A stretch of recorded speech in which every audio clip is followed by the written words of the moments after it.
5 years ago, Meghan and Harry left the royal family in hopes of seeking a more private life.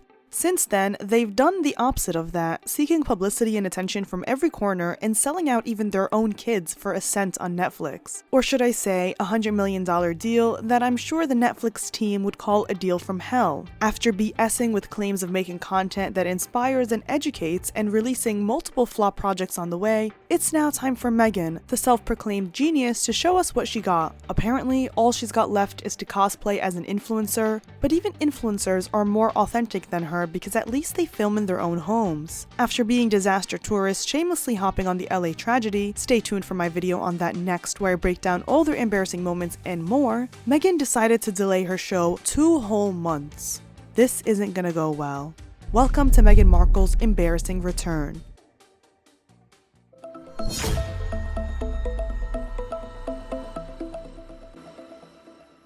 Hey everyone and welcome back to Scandalous Media. It's Angela here, and I don't know about you, but I've been watching a comedy show for the last 5 years. When Meghan and Harry left the royal family amid reports of how they tried to blackmail the late queen, people were on their side because they bought their victim act. In March of 2020, we published a scandalous post on our blog where my source told me that the queen is just giving her enough rope before she pulls the rug right from under her when she least expects it. The royal family played the long game with Harry and Meghan by doing the complete opposite of them, minding their own business, moving with class, not bad-mouthing them, and continuing with work as scheduled. Meghan and Harry took the more vindictive approach, telling their side of the story by feeding into the gossip, invading their family's privacies, making fun of William, bad-mouthing the late queen, trying to expose Catherine, and so much more. All it did was show how insane Harry and Meghan were. And now, 5 years later, Meghan, who thought she was too good and had so much to offer the world, has returned to Instagram to promote her cooking show because that's what people needed from her. As The Hollywood Reporter exposed, both Harry and Meghan don't take advice and they're both poor decision makers who change their minds frequently. And that couldn't be more true for how they both turned out. If you guys like my coverage of Harry and Meghan, be sure to like and subscribe for weekly videos and turn on those post notifications so you don't miss the live chat we do for every video. Hi live fam if you're watching, follow us on our social media and check out scandalous.media for inside celebrity tea. Without further ado, let's get into this tea. With Love, Meghan delayed. Meghan's new show, With Love, Meghan, an ironic title indeed, was set to be released on January 15th and has now been pushed to March due to the devastation caused by the LA wildfires. But if your show wasn't out of touch to begin with, Meghan, why delay it? Is it because you see how out of touch you are with the rest of the world? Something isn't right here because this was supposed to be a global premiere, but somehow the fires alone delayed it. If that's the case, delay every premiere out there because there's a disaster going on every second. To be fair though, events including the Oscar nominations, the Critics' Choice Awards, and a raft of premieres has been postponed or cancelled. But I think Meghan's case is different because it's not like she was going to be invited to any of those events to begin with. I believe that after all the backlash the trailer received, something I'll delve into later in the video, along with how out of touch and ineffectual Meghan and Harry appeared as they surveyed the damage, delaying it by 7 weeks seems like just enough time to rework and edit things. People are even wondering if she's going to piggyback off this disaster and try to collect donations for the fraud that is Archewell. Meghan said, "I'm thankful to my partners at Netflix for supporting me in delaying the launch as we focus on the needs of those impacted by the wildfires in my home state of California." Notice how she has nothing to do with it, but she has to relate it back to herself, my home state, as if she's the queen of California and has given back to California in any way. On top of that, it doesn't seem like it was her decision to delay it. One Hollywood executive told the Daily Beast, "A moment where people's homes are literally burning down in LA is not the ideal moment to release an aspirational homemaking show set just up the road." It's funny how Meghan wouldn't delay the Oprah Winfrey interview where she accused the royal family of being racist as Prince Philip lay dying in the hospital, but she had no problem delaying this out-of-touch, fake, not even filmed at her own house show after going viral for her and Harry's pathetic tourism in the wake of the LA wildfires. No other celebrity got up and put on a whole show for the cameras the way Harry and Meghan did, hiding behind the facade that they're just trying to help. We have a lot to discuss in this video, so be on the lookout for my video covering their publicity walk shortly. Also, if you want me to recap Meghan's new show and uncover any hidden lies or stories as I did for their Netflix soap opera, let me know in the comments down below. And now let's talk about Meghan's return to Instagram. I have an interesting detail that many people missed about her return and why the show is already set to fail. After all, overly produced, inauthentic content isn't what people are looking for. And then there's the curious case of Meghan's dog Guy. Did he pass away months before she announced it, or not? Meghan's calculated return to Instagram. Can't be an influencer without an Instagram account, so Meghan kicked off 2025 by returning to Instagram on New Year's Day with a video of her on the beach laughing and running around as she wrote 2025 in the sand. Harry apparently recorded the video and she posted it to this new account under the username Meghan. She had the comments turned off along with the likes. Now, there is nothing wrong with being an influencer. Some might argue I'm a celebrity influencer as my blog and channel influence the way people look at celebrities. We're all influencers to some degree. But when you leave one of the most influential families in the world under the guise of doing better, only to return to promote a show that doesn't reflect anything about you, then you're just a clown. As I said in my video about Meghan and Harry's embarrassing end in 2024, Harry and Meghan had to invent foundations, invent projects, and invent charities because no one wanted them to represent them. Their end-of-the-year impact report was just their events for the most part, and as we covered on my channel last year, their events were nothing more than self-serving, just like their holiday card and just like this Instagram. After Polo's humbling reviews and 2 faux royal tours, Meghan and Harry want to take back 2025, but how many chances do we have to give them? What most people don't remember is that Meghan teased her return to Instagram in the summer of 2022, a week before the Queen's passing to be exact, and this is relevant because that's what delayed her return. When the Queen died and Meghan pretended to cry at her funeral, it only enraged people more because of how badly Meghan treated her, especially in her final years. The cut interview was written by Alison P. Davis, the black journalist whom Meghan threw under the bus a month later in the Variety interview. There, Meghan spoke about coming back to Instagram and how little girls come up to her and say, "Oh my god, a real-life princess." Sure, Jan. The author was taken aback by Meghan's performative, overproduced way of talking, writing. Then, in the lull of conversation, Meghan turns to me and leans forward to ask in a conspiratorial hush, "Do you want to know a secret?" Meghan, silenced no more, looks around, making sure nobody, who would be, is listening in. Then the top secret drop. "I'm getting back on Instagram," she says, her eyes alight and devilish. I can only imagine the drama and the over-the-top fake smile where Meghan probably kept laughing to herself as she usually does.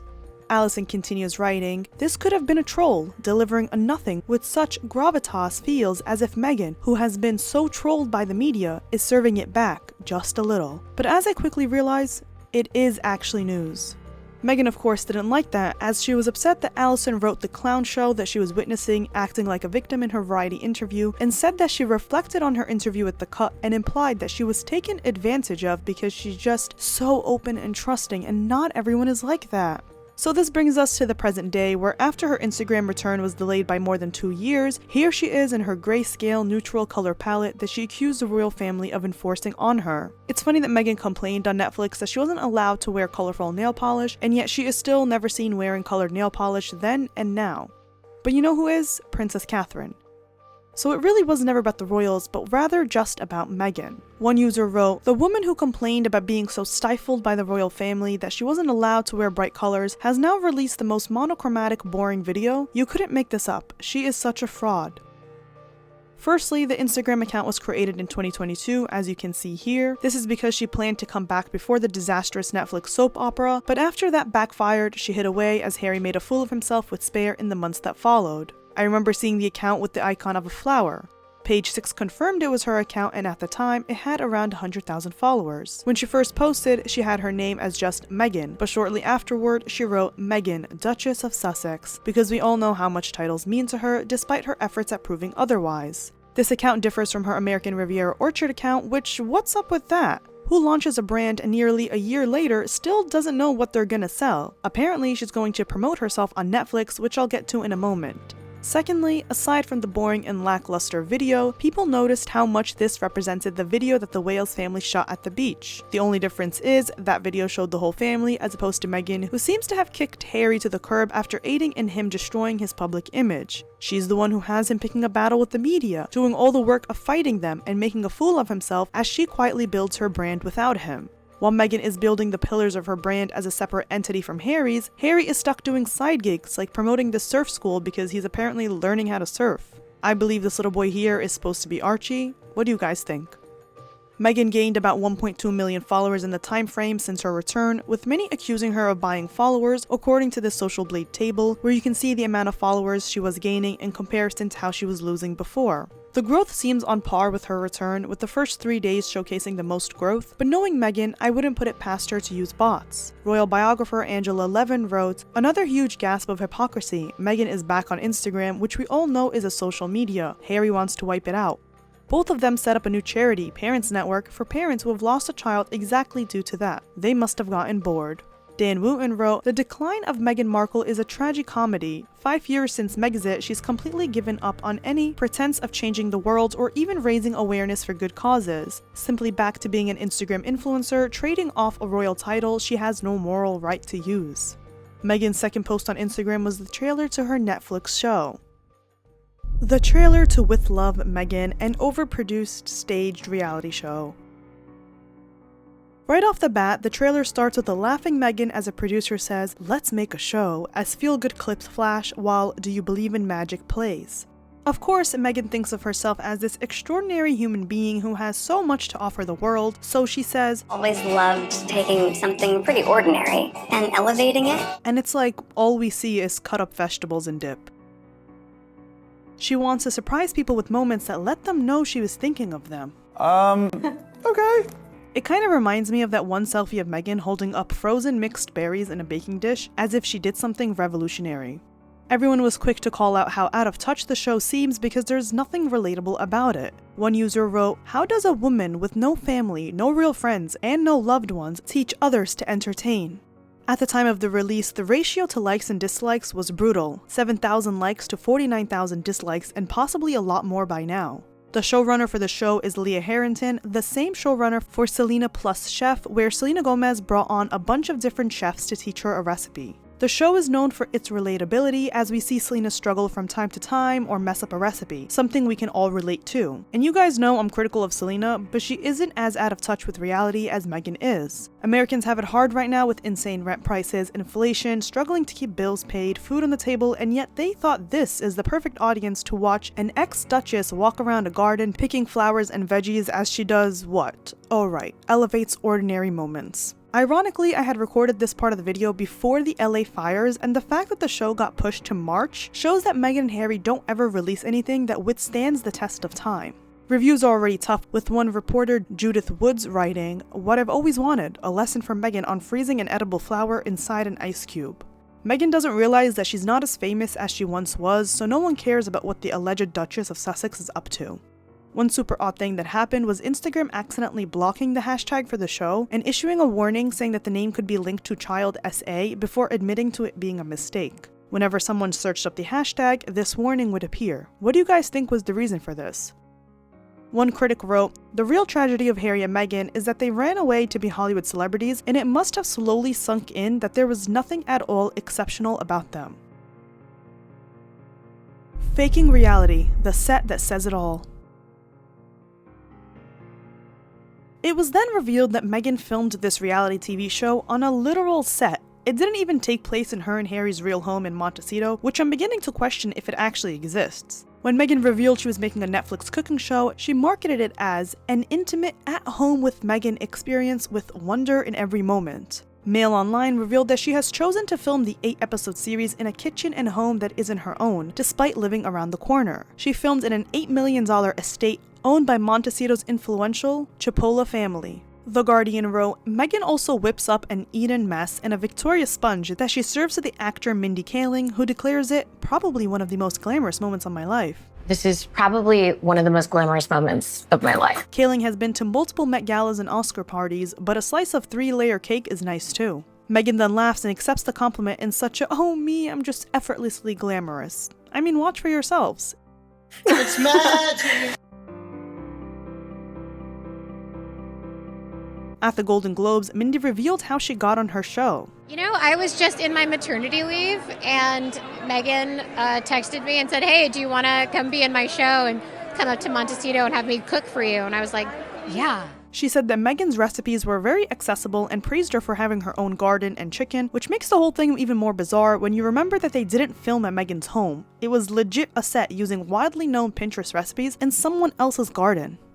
She was then asked how Harry's cooking skills were, stumbled a bit, and said that he was there but didn't cook for her, but somehow she heard he was a really good cook. How's Harry's cooking skills? As a Brit, I have to ask. That Harry was there, but he didn't cook for me.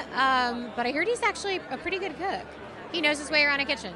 She also never answered the question, "What did you guys eat?" which is such a simple, straightforward question, so that was a bit odd. I like Mindy, I think she's very talented, and I also like that she basically said that this appearance was purely transactional. She was 2 months postpartum and wanted someone to cook for her. 2 months postpartum, and she texted me and was like, "Do you want to be in my show?" And when you hang out with Meghan, you know the food is going to be good. And so it's just nice to have someone else be cooking for me. When asked about the show yet again, all Mindy had to say was that it was a tea party for kids. Tell me about shooting with Meghan. What did she make for you? We did, I think, a tea party for kids. One user wrote, "Let's be honest, this isn't about cooking, it's about Meghan's guests telling her how absolutely incredible her culinary skills are, showering her with praise and adoration. In response, she basks in the attention, looking even more insufferably smug and self-satisfied. Her desperation to be the center of attention makes the whole thing seem inauthentic and more like a performance." Come on. This is about connecting. In the trailer, Meghan is using the rented kitchen's cooker, pans, and chopping boards as she hosts her friends essentially on a Netflix set while trying to sell this authentic, "I'm just like you, I love to cook and host with my friends" image. She is also shown high-fiving other guests in candid moments that include accidentally squeezing lemon in her eye and missing a plate when serving some sweet treats. And yet even her accidentally doing something comes off as fake. It's crazy how much of a talent she has for being inauthentic. A film permit application exclusively obtained by the Daily Mail shows filming in 2 separate locations. If you recall, Meghan also fell out with the original director for their show, Harry and Meghan, over differences in filming locations. The original director, Garrett Bradley, wanted them to film in their house. Meghan instead wanted to rent a home to fake her sob story in. I watched all 6 episodes so you don't have to, and there I realized that Meghan wanted to control the narrative and footage as per usual, often showing iPhone pictures and videos that she snapped herself. If this wasn't enough to prove to you how fake she is, she previously wrote on her lifestyle blog, The Tig, "I've never wanted to be a lady who lunches. I've always wanted to be a woman who works." Talk about a nutcase. Not only is she exactly a lady who lunches, but looking down at ladies who host lunches while thinking you're better than them just shows how self-righteous she is and how much of a hypocrite she is, considering what is she doing now? Staging lunches and not working, funny enough. Not to mention that Meghan's lapdog, Omid Scobie, once made fun of Catherine, referring to her as Stepford wife-like, which essentially refers to a married woman who is overly submissive, perfectly polished, and focuses entirely on pleasing her husband. He reduced Catherine to nothing more of an accessory to her husband, which couldn't be further from the truth. This also brought up Meghan's speech at the UN meeting, where she went from complaining about women being in the kitchen to wanting to be in the kitchen. What kills me is her face while talking, as if she couldn't be more disgusted with such an idea and how she thought she did something. Yeah. That's where women belong. In the kitchen. Make a show. Now Meghan is releasing a show highlighting exactly what she used to talk down upon. Meghan's copying scheme. Trailer rips off British nobility. There are a lot of moments throughout the trailer where you see clips and you're like, where did I see this before? From copied activities to aesthetics to even recipes, there isn't one thing Meghan is willing to come up with on her own, it seems. She says that she's here to share some little tips and tricks and then proceeds to make a ladybug-themed appetizer, a recipe that has been around since 2015 on dozens of food blogs and Pinterest pages. The recipe itself is a popular staple that was featured in the US lifestyle magazine First for Women in 2018 and the popular TikTok account Home Cooks World in 2023.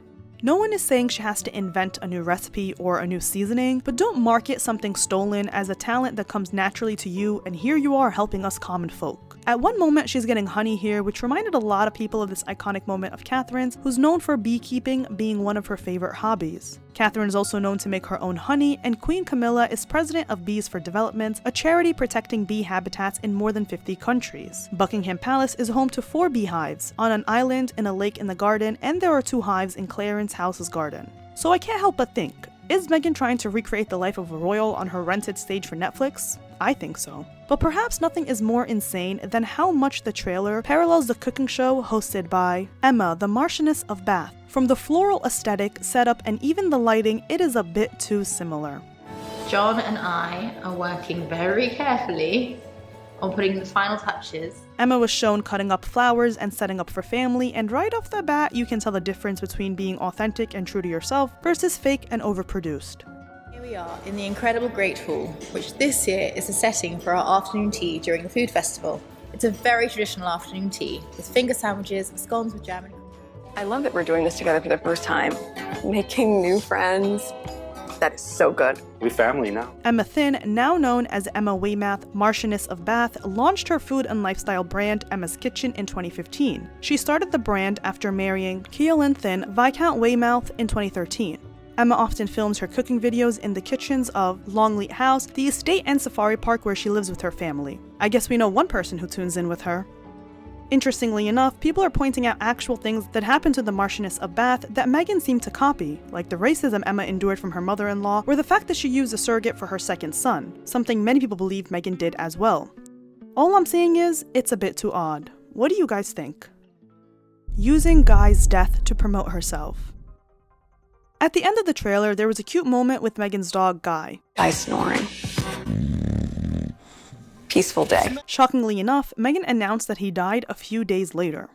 Judging by Meghan's track record, people weren't too convinced, with one user writing, "How convenient for tragedy to strike in the midst of her getting backlash for her and out-of-touch cooking show trailer." She posted a lengthy Instagram caption and video showing a bunch of montages of her and her dog, some random pictures with the kids and Harry, and the video ended with her and the kids singing together. Guy, oh yes we do. We love you, Guy. Will be true when you're not near us. We're blue. The dedication to Guy quickly turned into a promo for Meghan, with clips of Meghan in the kitchen with her apron on, making jam, Meghan pregnant, and modeling in a white dress. At one point, when she shows Guy, she pans the camera for a few more seconds to show her stirring a sauce on her stove. At a different moment, you hear one of the kids talking in the video. Cheese Guy. Cheese Guy. And then you see Harry and Archie walking Guy. Then there's another photo of Lily's back during a picnic. Then there's Guy in the car as one of the kids says he's gonna fall, and Meghan's like, "Don't worry, he's not gonna fall." He might fall. He's not gonna fall. Don't you worry, Mama has him. Thank you for being such a good boy. Then they're on the beach and you hear Harry. Come on, Guy. Good job. The dedication was cute, showing wholesome moments, but at the same time it was very lengthy and very much giving what she gave on Netflix, which is preaching about privacy but posting these intimate moments herself. What do you guys think? Of course, this brought up the controversy surrounding Guy's injuries throughout the years, like the time he had 2 broken legs, or the time she fed her cat named Archie frozen grapes and he died. Not to mention the time she left Guy in Canada due to reports that he didn't like Harry.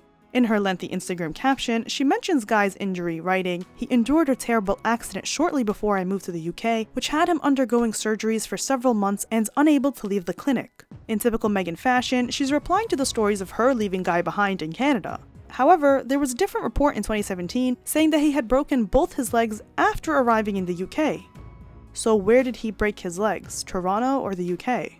She shouts out Dr. Noel Fitzpatrick and his team in Toronto, and funny enough, this doctor has a show called The Super Vet. There is no mention of what kind of accident caused Guy to break 2 of his legs, it's just an entire essay about all she's done to care for the dog. At the end, she plugs her Netflix show, writing, "Because many of you will now see Guy in this new series, I hope you'll come to understand why I'm so devastated by his loss. I think you may fall a little bit in love too." One user wrote, "Remember when Lupo died? No theatrics, no histrionics, no self-serving promotional gimmicks, and no delayed announcement for sympathy solicitations." According to a blind item site that has predicted many things about Harry and Meghan throughout the years, they wrote that Meghan waited months after the death of a pet to let the world know. You know, right at the same time as the show launch and brand launch, and trying to get everyone on her side. If this is true, then that's just low even for Meghan. The Daily Mail's royal editor Rebecca English said, "I thought it was quite noteworthy that she used it as a plug for the show, which I'll be honest, made me feel personally a little bit uncomfortable." Multiple sources told Page 6 that Meghan will hawk her lifestyle brand's products directly to viewers with the help of Netflix. Royal commentator Kinsey Schofield told Fox News about Prince William and Catherine that a palace source told her Meghan was a background character in a chapter that's already closed. Can Meghan's brand recover? A series of mistakes and cancelled projects have raised doubts about her ability to rebuild her image after stepping away from royal life. From the cancellation of her Netflix series Pearl to the end of her Spotify podcast Archetypes and the delayed launch of her lifestyle brand, Meghan's attempts to reshape her public image haven't had much success. Harry's flopping in his own light as well. His mental health firm BetterUp has been slammed by former employees for the toxic work environments where every person hates their job. Reviews from angry employees destroy the company, calling it everything from a literal circus to a toxic train wreck. It's a talent how Harry and Meghan destroy everything they touch. Well, I hope you guys enjoyed this video. What do you guys think about Meghan being back on Instagram and her new show? Stay tuned for my next video on Harry and Meghan's LA wildfires publicity stunt. There is so much insanity to discuss. Be sure to like and subscribe for new videos each week. Put those post notifications on so you don't miss the live chat premiere we do for every video. And exciting news, you can now find us on Spotify and Apple Podcasts. Check the link in the description box for more information. Follow us on our social media, and as always, I'll see you next time.